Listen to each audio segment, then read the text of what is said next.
Today's question comes from Green Bay, Wisconsin, and the reader asks the following. Does a will need to list value of assets, or can it say bequeath all assets to X person?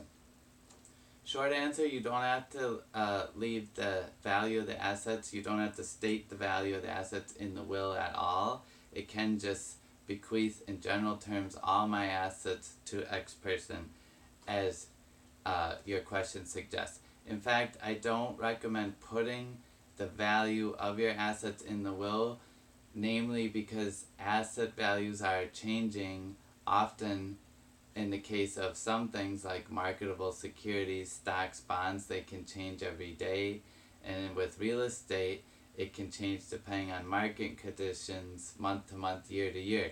So if you make your will out today, 10 years from now, your brokerage account that today is worth $100,000, it might be worth $200,000 if the market went up, or it could be worth 50 or less if the market went down.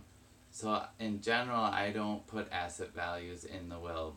In fact, I often recommend using broad language so it can be the most flexible to cover situations you may not currently have. For example, you today may not own a cabin, but let's say your parents plan to leave you a half interest in a cabin someday.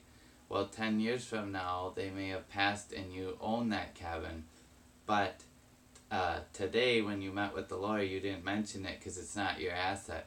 Well, if the will is drafted broadly and properly, it can still include the cabin in your assets and make sure it gets to your intended heirs. Great question, and thank you for asking.